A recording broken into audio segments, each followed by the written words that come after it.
Halo guys, ketemu lagi dengan gue Darwin dalam channel pribadi gue Opini Darwin. Dan dalam video kali ini gue kedatangan bintang tamu yang sangat spesial, namanya Om Osman ya. Nah, Om Osman ini adalah salah satu orang Indonesia yang sudah tinggal cukup lama nih di Toronto guys. Om boleh cerita sedikit Om di Kanada ini sudah tinggal berapa lama? Dan bagaimana nih ceritanya kok sekarang bisa di Kanada nih gitu? Oh ya, kami itu sudah 24 tahun kurang lebih di Kanada, tinggal di Kanada. Kami tinggal di Kanada mungkin juga katakanlah tanpa sepengetahuan kita dahulu, saya itu seolah mendapatkan inspirasi untuk pindah dari kampung halaman yang kami cintai. Saya ini lahirnya di Padang. Nah, memang keadaan itu pada saat itu bersamaan dengan kejadian politik ya, seperti misalnya kejadian Mei 98. Jadi kami terpanggil, katakanlah seperti ada inspirasi menyebabkan kami demi untuk masa depan anak cucu, kami pindah dari Indonesia. Kalau sebenarnya saya ini adalah produk nasional, jadi guru-guru saya dahulu sudah berhasil menyebabkan saya ini nasionalis Indonesia, cinta tanah air. Dan saya pergaulan saya kepada indigenous ataupun orang di Indonesia itu sangat baik. Mereka tuh baik-baik kepada kami. Tapi ya entah bagaimana, ini inspirasi seperti bagaikan kalau kita cerita mengenai Abraham yang dulu namanya Abram dari negara Turk, dia terpanggil untuk pergi. Di mana dia pergi dia juga tak tahu. Akhirnya dia terpilih, ya dia pergi ke satu negara yang namakan Tanda Terjanji. Nah, saya juga membuatkan flashback dalam kehidupan saya demikian juga. Nah, mengapa saya memilih Kanada? Ya mungkin ada macam-macam sebab. Salah satunya inspirasi itu. Kedua, kemungkinan juga saya disokong dengan satu kenyataan bahwa di sekitar tahun 90-an itu kan ada peristiwa politik yang terjadi di Hong Kong. Hong Kong kabarnya banyak pindah ke Kanada.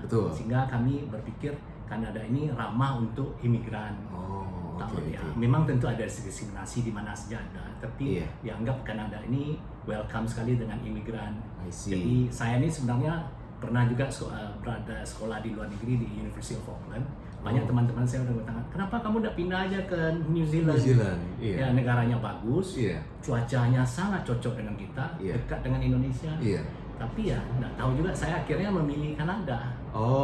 Ini memang suatu perjalanan ya dalam kehidupan kita. Gitulah kira-kira. Om kalau boleh tahu Om, jadi landed di sini tahun berapa Om ya dulu ya? Dahulu Agustus 98, saya akan berpikir mungkin Amerika, saya mau juga pikir Amerika, tapi susah untuk pergi ke Amerika.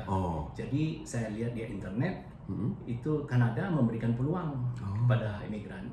Jadi saya masukkan permohonan menurut sesuai dengan itu di website www.cic.gc.ca.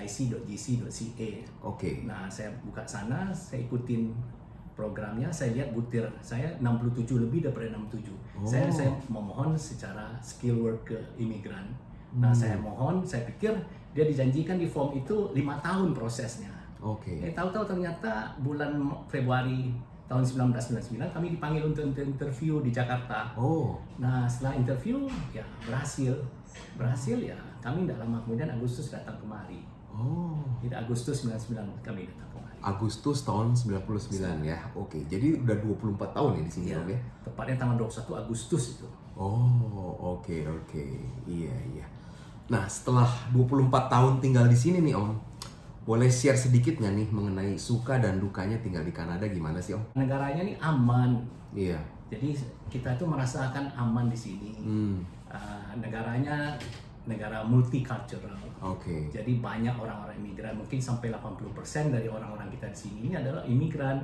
Sehingga kita merasakan nyaman satu sama lain. Duka citanya di sini ya ada aja yang orang jahat. Jadi kami sebagai ada aja ya.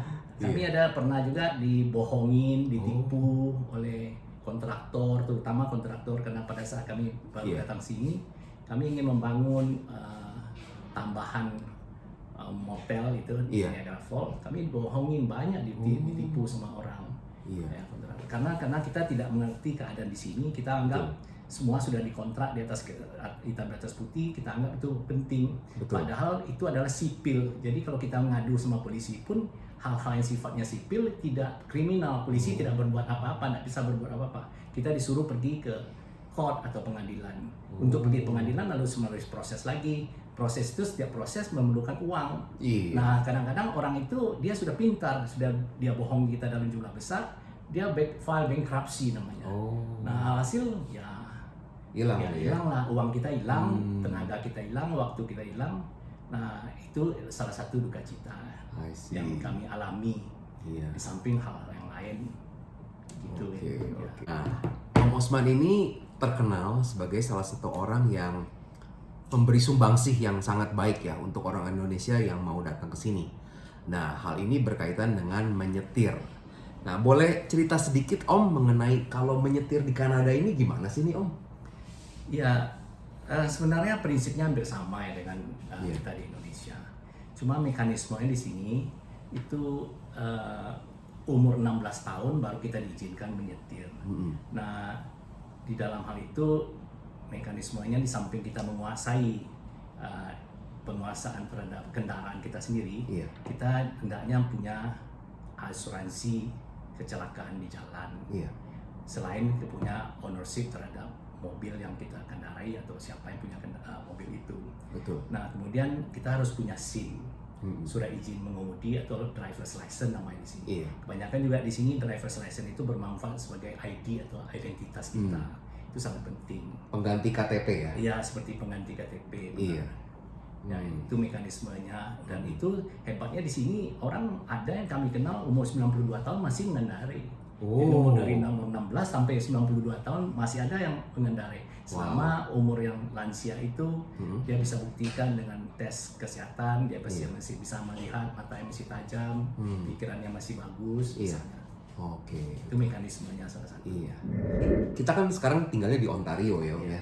Nah, kalau di Ontario itu stepnya untuk dapat SIM tuh ada berapa layer sih untuk SIM yang ada di sini? Kalau kita bicara mengenai SIM, memang ada SIM C kita katakan untuk mengendarai sepeda motor. Di sini juga ada nama M license itu ada. Kemudian untuk mobil tuh ada namanya dengan sistem graduated system. Itu ada 3 tingkat setidaknya. Jadi seseorang itu dikehendaki oleh pemerintah daerah, provincial government. Pertama harus lulus pada tes written test. Jadi ada beberapa pertanyaan, kebanyakan ya multiple choice. Kita setelah lulus itu kita dapatkan G1 namanya. G1 license. Nah, G1 license ini adalah kebanyakan anak-anak kita yang umur 16 tahun mendapatkan G1 license. Dan sudah boleh mengendarai dengan G1 license, sudah boleh mengendarai di jalan, tetapi ada pengecualian-pengecualiannya yang harus dipenuhi. Misalnya anak itu harus atau orang itu harus didampingi oleh pengendara yang sudah 4 tahun lebih mendapatkan full G license. Nah, kemudian jam 12 malam sampai jam 5 pagi itu nggak boleh mengendarai. Nah, kemudian yang paling penting adalah tingkat level alkohol kontennya itu harus zero. Jadi katakanlah anak itu atau siapa yang pada mendapatkan G1 license itu tidak boleh minum bir misalnya. Itu ketentuan dari pemerintah. Pada prinsipnya ketentuan itu gunanya untuk keselamatan, baik bagi pengendara, baik pun pengguna jalan yang lain. Nah, setelah G1 itu biasanya setahun kemudian, tapi bisa dipercepat menjadi 8 bulan kemudian kalau orang bersangkutan mengikuti training secara legal, mengikuti katakan driving school atau driving academy. Jadi ada dari Ministry of Transport menunjuk beberapa sekolah di mana kita bisa berpartisipasi mengambil sekolah. Itu ada 20 jam di jalan di kelas tambah 10 jam di jalan. Nah, setelah itu misalnya setelah 8 bulan kemudian kita bisa mengambil namanya G2. G2 itu pengetesan di jalan, tidak termasuk untuk pengetesan mengendarai kendaraan di highway. Nah, setelah kita menyelesaikan G2, berapa minggu kemudian kita sudah boleh mengambil full G. Nah, dengan mendapatkan pendidikan melalui sekolah driving school, itu kita diberi insentif oleh pemerintah. Mereka itu pintar sekali. Jadi untuk membuat orang yang keluar duit, memberikan duit kepada driving school, mereka diberikan insentif. Insentifnya itulah yang 1 tahun jadi 8 bulan. Nah, kemudian juga mendapatkan insentif berupa premi asuransi. Itu akan berkurang, jauh berkurang sampai 30% kabarnya. Itu memang tergantung kasus-kasusnya dengan siapa kita membeli asuransi itu. Oke. Nah setelah kita dapatkan full G, ya kita mendapatkan kepenuhan dari hak untuk mengendarai di jalan, termasuk di highway dengan kecepatan 100 kilo per jam. Oh, oke. Nah, kemudian juga ada yang dinamakan license DZ, AZ itu untuk pengendara bus, truk-truk yang besar misalnya. Oh. Itu yang saya ketahui yang di ini. Memang setelah ini saya melakukan training anak-anak sekolah ini sebenarnya sudah 15 tahun yang lalu secara part time. Nah, jadi Om Osman ini salah satu orang Indonesia guys yang membantu ya orang-orang yang kalau mau belajar menyetir. Kurang lebih seperti itu ya Om ya. Karena dulu kan kita memang melakukan training demi duit juga ya kan, di samping menolong orang pergaulan. Iya. Tapi sekarang ini setelah kita sudah pensiun, kita itu terpanggil untuk membantu memberikan training apalah kadarnya. Jadi kalau misalnya ada yang perlu dibantu untuk mendapatkan tip-tip untuk bisa lulus G2 atau full G, boleh menghubungi kami. Selama kami ada kesempatan pasti kami bantu. Ya, tidak memandang bulu mau muda atau tua ya gitu. Untuk hal ini Om, kenapa sih Om Osman tuh sampai mau sih ngebantu orang gitu untuk bisa adaptasi dengan menyetir di Kanada? Ya, terus terang kalau kita memflashback kehidupan kita masa lalu, saya itu datang kemari, kenal juga beberapa orang.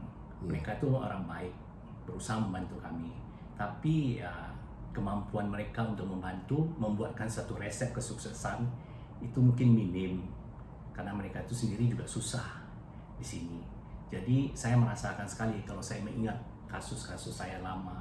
Saya itu khususnya untuk mengenai driving license ini, saya perlu tes berapa kali untuk bisa dapat license. Jadi saya terkesan sekali kalau tidak ada orang yang bisa memberikan kita tips atau kunci-kunci sukses untuk mempercepat proses itu, kita akan memperlambat kita mendapatkan license.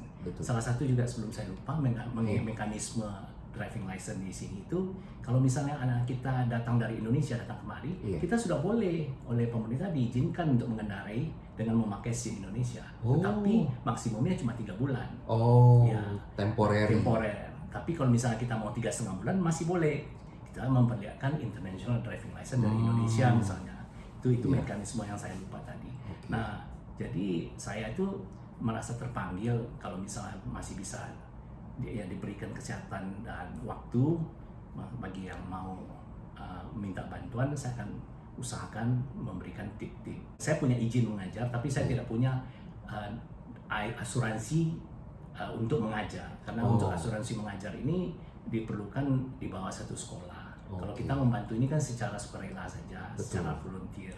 Nah, jadi kalau misalnya yang perlu dibantu itu adalah orang yang memang sudah siap untuk mengambil ujian. Jadi kita memang sudah confident lah di jalan. Baru saya bersedia mendampinginya dengan kendaraan orang itu untuk pergi di jalan, dan saya menunjukkan apa yang dites. Karena untuk bisa lulus itu memerlukan satu pengetahuan. Nah, banyak orang kita tidak mengetahui mengenai pengetahuan itu. Menganggap semua gampang. Kita sudah di Indonesia sudah 20 tahun mengendarai. Kita merasa yakin, kita bisa. Memang kita bisa mengendarai, tapi cognition, langkah-langkah dalam setiap yang dites itu kita perlu tahu dulu. Nah, ini yang akan saya sampaikan kepada calon-calon, terutama anak-anak muda kita. Ya, memang kita tentu semuanya kita lakukan dengan tujuan memuliakan nama Tuhan juga. Amin, amin. Nah, kalau bicara mengenai menyetir di Kanada nih Om ya, kira-kira perbedaan-perbedaan yang paling mencolok dengan menyetir di Indonesia tuh apa Om ya? Boleh share sedikit Om? Iya, umumnya seperti kita ketahui kalau di Indonesia itu setirnya kan ada di kanan. Sehingga kita jalannya sebelah kiri. Kalau di Kanada ini kan terbalik. Setirnya ada di kiri, jalannya kita harus berada di jalur kanan selalu. Kecuali kalau kita mau mendahului. Ini satu hal. Jadi menyebabkan kalau kita sudah apalagi yang sudah terbiasa mengendarai di Indonesia akan kikuk kagok ya Om ya? kagok ya untuk Iya. di jalan. Iya. Itu satu. Jadi memerlukan waktu. Jadi Betul. nggak bisa terburu-buru juga. Iya. Kita perlu waktu. Memang kita sudah punya skill, tapi cognitionnya mengapa kita harus mengikuti aturan. Iya. Seperti dahulu kan katakanlah Musa disuruh Tuhan dengan 2 roh batu membuat 10 perintah Allah. Kenapa 10 perintah Allah dilakukan? Itu kan merupakan peraturan. Karena pada saat itu orang Israel tidak tahu Iya. apa artinya dosa, maka dibuatlah 10 perintah Allah. Nah, di sini juga ada aturan-aturan lalu lintas yang harus Betul. kita penuhi supaya kita tidak melanggar. Iya. Nah, itu harus kita mengerti dulu. Betul. Nah, jadi di Kanada ini di samping secara administrasi kita harus memenuhi persyaratannya dengan asuransi kecelakaan di jalan dan punya kendaraan yang safety-nya pas safety lulus pada faktor keselamatan gitu. Dan kita juga jiwa raga kita sehat untuk mengendarai, untuk keselamatan kita dan untuk orang lain juga. Nah, kita harus tahu juga aturan-aturan bagaimana bisa selamat di jalan. Nah, aturan itu banyak ya Om banyak ya? aturan Iya, itu. iya. Dan nampaknya simple karena kita sudah laksanakan seperti biasa keadaan di situ biasa. Tapi kalau kita pelajari itu banyak, makanya diperlukan kalau di kelas itu 20 jam teorinya. Teorinya aja tuh ya. Saja. Iya. Tapi ya kebanyakan maaf aja ada sekolah-sekolah yang tidak menekankan benar kebenaran kepentingan teori. Ya sekolah asal jadi abal-abal. Nah, itu juga memperlambat pengetahuan kita. Iya. Jadi keselamatan di jalan terutama yang dinamakan hukum itu adalah lampu merah itu hukum. Nah, penyeberangan zebra cross itu hukum. Kecepatan itu hukum. Betul. Kalau kita tidak melihat blind spot ya itu tidak hukum. Jadi kalau diizinkan untuk tidak 2-3 kali tidak melihat blind spot selama tes diizinkan. Tapi kalau kita melanggar hukum, stop sign kita tidak stop misalnya, nah itu nggak ada cara lagi, kita pasti gagal dalam ujian. Nah, inilah yang merupakan tip-tip yang perlu kita ketahui sebelum kita ujian. Nah, yang saya ingat tuh salah satu pengalaman saya dulu waktu ujian SIM tuh di sini tuh yang cukup merepotkan ya Om ya. Dibandingkan dengan di Indonesia itu adanya speed limit di tiap jalan. Nah, itu adaptasi dengan speed limit itu cukup susah juga loh Om. Iya, mungkin karena yang bagi yang sudah terbiasa di Indonesia, yang katakanlah kurang memperhatikan hal itu, tentu ini merupakan satu hal yang baru. Jadi di dalam kategori jalan di Kanada itu, terutama di Ontario ini, setidaknya ada zoning komersial, zoning biasa itu 50 km per jam, zoning residential itu 40 km per jam. Ada yang small highway itu 80 km per jam, highway itu 100 km per jam. Jadi kalau ada di dalam rambu-rambu lalu lintas di tepi jalan itu dikatakan 100 km dalam tulisan hitam dan putih, itu adalah hukum. Jadi kalau 100 kilometer per jam itu berarti maksimum 100 kilo. Nah, kalau misalnya ada kita mau masuk highway di dalam entrance of highway itu tertulis 40 km. Di dalam warna kuning dan hitam. Nah, itu memang itu hukum juga, tapi itu bukan mandatory. Karena itu setiap sesuatu tanda rambu lintas yang tertulis dalam bentuk warna kuning dan hitam itu adalah suggestion. Jadi kalau tertulis 40 km dalam kuning dan hitam itu suggestion. Jadi kita boleh 40, kita boleh 30, kita boleh 50. Nah, tapi kalau hitam dan putih itu harus. Kalau dibilang 40 ya 40, terutama di school zoning misalnya. Ini merupakan satu harus 40. Kalau lebih dari 40 ya polisi berhak mengatakan bahwa kita melanggar hukum. Namun demikian dalam prakteknya sang polisi juga memberikan toleransi. Toleransi itu kebanyakan 20%. Jadi kalau kita dalam highway 100, kita boleh jadi jalan 115, 120 masih diizinkan. Lewat daripada itu baru dikejar ya. Diberikan tiket dan penaltinya itu mahal sehingga kita jerah. Itu merupakan ciri-ciri khas ya di sini yang saya perhatikan ya. Nah tadi kan yang pertama setirnya tuh guys itu udah beda jauh. Di Indonesia setir kanan, di sini setir kiri. Lalu yang kedua, kalau kita jalan ada speed limit guys. Di setiap jalan tuh ada speed limitnya, nggak bisa semau kita ya Om ya. Kalau mau nyetir ya Om ya. Nah, selain itu tadi yang ada Om Usman singgung yaitu mengenai blind spot. Jujur, waktu di Indonesia tuh nggak pernah ada mikirin sama sekali namanya blind spot. Nah, blind spot itu apa sih Om? Ya, blind spot itu Memang merupakan suatu shock, culture shock bagi kita orang Indonesia, karena kita tidak terlalu perhatikan. Bukan blind spot tidak ada di Indonesia, blind spot itu ada, tapi kita tidak terlalu perhatikan. Blind spot itu adalah suatu spot atau titik di mana kita itu tidak bisa melihat benda asing di samping mobil kita, karena dia berada di daerah areal yang tidak tercover dengan kaca spion kita. Ya. Jadi kalau kita melihat ke samping kanan dengan kaca spion, nampak di belakang kita, samping kita. Tapi kalau objek yang ada di daerah spot area tertentu, di samping itu kita tidak bisa lihat. Jadi kita bisa melihat, mendapatkan ada sesuatu dengan membalikkan muka kita, melihat ke sana, ke samping kanan, baru kita tahu ini ada objek nih. Jadi dalam hal terutama pindah jalur, kita perlu sekali melihat blind spot. Dalam hal belok kiri, belok kanan, kita harus melihat ini, karena siapa tahu ada pedestrian atau orang lagi menyeberang, dan pedestrian itu merupakan hukum yang harus kita berikan hak berjalan, itu right of way namanya.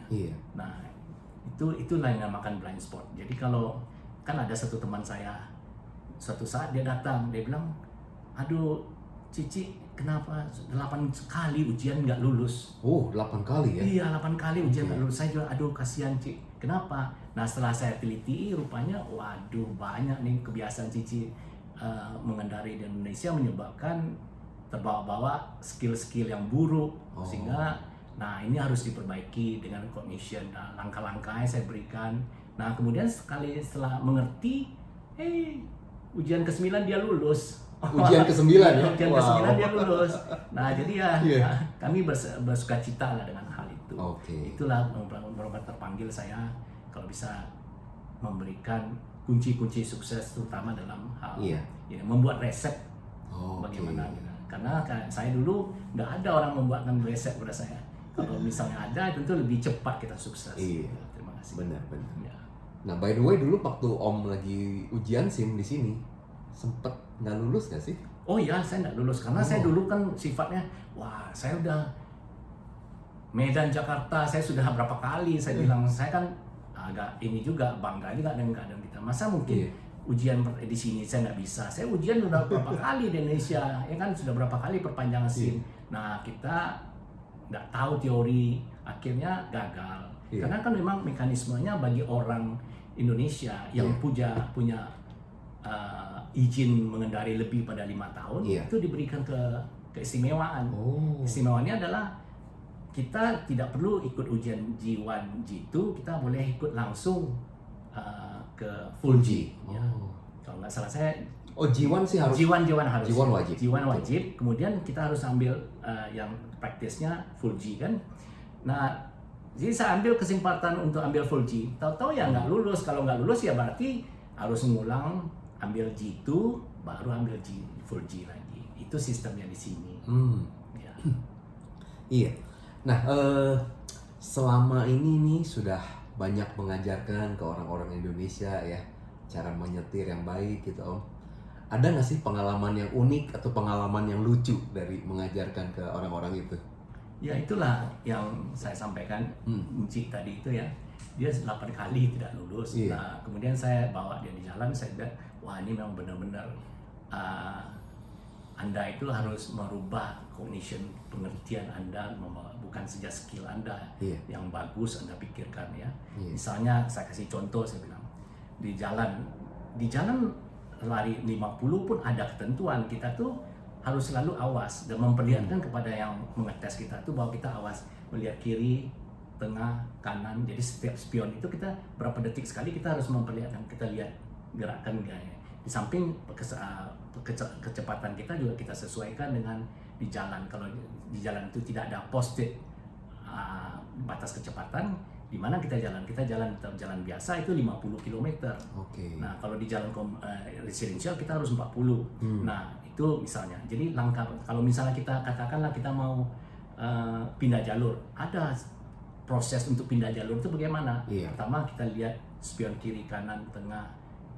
Nah, setelah itu kita rasakan aman, baru kita memberikan sign kiri, sudah misalnya kita mau jalur ke kiri. Kemudian kembali kita lihat lagi kiri, kanan, dan tengah, keadaannya gimana, belum berubah dengan kecepatan yang sama. kita tidak perlu memperlambat kecepatan kita misalnya atau mempercepat, Iya. kita baru pindah jalur manuver ke kiri. Setelah manuver ke kiri baru kita tetap di jalur, kena matikan sen. Nah ini salah step-step ini Iya. yang perlu kita mengerti. Betul. Nah banyak orang-orang kita yang anggap ya seme aja, saya udah bisa kok ya tanpa kasih sen juga dia jalan aja belok ke kiri. Iya. Dan sudah itu hal yang penting sekali adalah Iya. blind spot. Sebelum kita pindah jalur manuver itu kita harus lihat blind spot. Betul. Nah kalau kita nggak lihat blind spot ya dianggap kita tuh nggak skill di Iya. sini. Nah jadi yang lucu itu banyak orang kita yang gagal sekali, banyak sekali yang gagal untuk melihat blind spot karena Blind spot, kebiasaan ya? tidak pernah melihat blind spot. Oh, Nah, karena oke. menganggap kita sudah jago nyetir sudah ribuan kilo.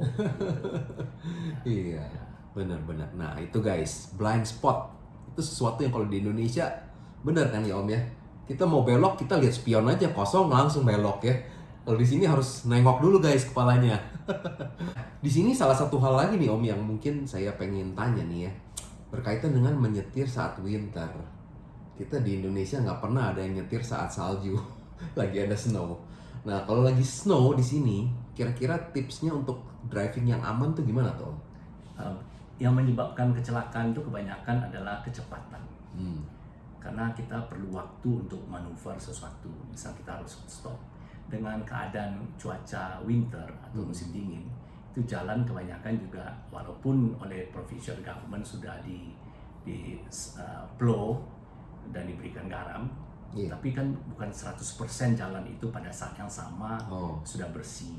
Iya. Nah, di samping kita mendapatkan tip mempunyai ban yang khusus untuk winter, kita juga harus menyesuaikan kecepatan kita. Oke. Jangan sampai melebihi kecepatan di mana kita bisa memanuver untuk berhenti. Oh. Nah, kalau misalnya kita berhenti terlambat, nah kecepatan kita tinggi kan menyebabkan mobil kita bisa berputar. Betul. Karena gravitasi kan. Betul. Nah, ini teori-teori gravitasi inilah yang kita pelajari selama 20 jam di kelas itu. Oh, Nah, oke.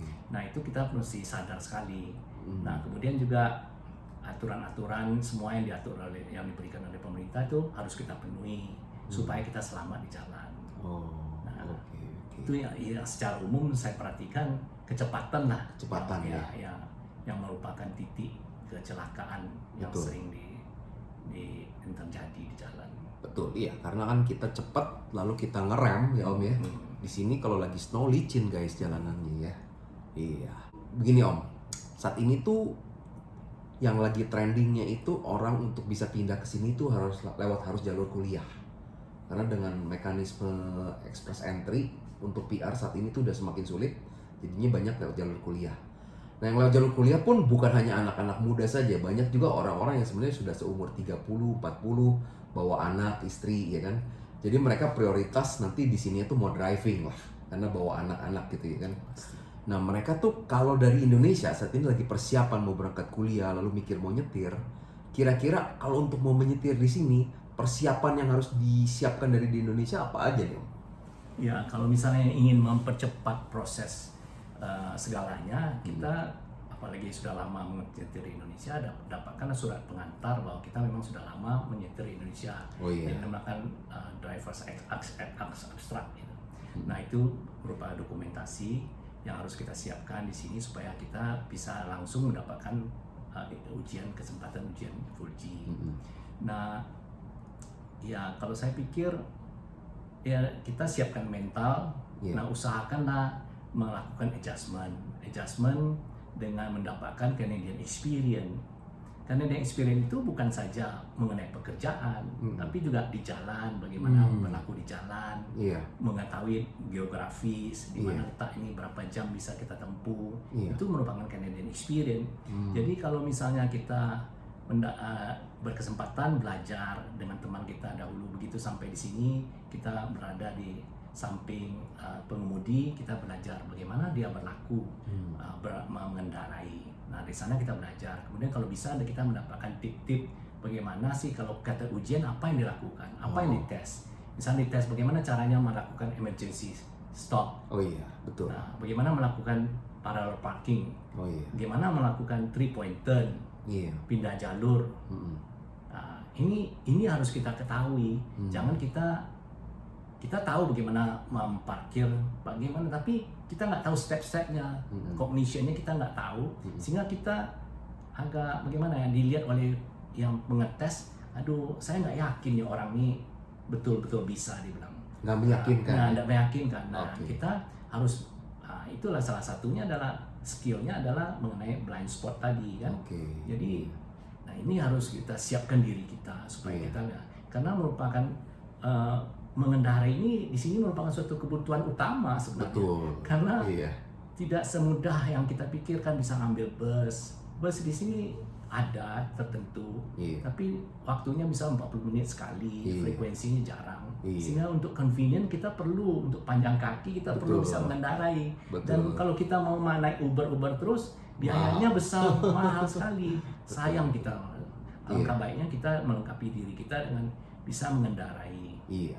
Gitu. Betul. Ini terakhir nih Om ya, karena seperti yang tadi saya jelaskan, banyak sekali orang-orang yang saat ini berjuang untuk mengejar PR-nya aja lewat harus jalur kuliah. Otomatis biayanya kan mahal ya, menjadi international student bawa keluarga. Nah, kita mau kasih support lah, motivasi lah untuk mereka, untuk yang lagi berjuang untuk mengejar PR. Kira-kira ada kata motivasi apa nih yang bisa Om berikan untuk mereka yang sedang berjuang? Ya, saya rasa ora et labora. Ora et labora ya. Jadi kita tetap berusaha, namun tidak melupakan bahwa providential of God, bahwa memang ketetapan Tuhan yang terjadi, kehendaknya yang terjadi. Iya. Nah, kita itu, saya memberikan semangat kepada apalagi generasi muda. Iya. Negara Kanada ini adalah negara besar, negara yang setidaknya mempunyai 5 kehebatan di dunia.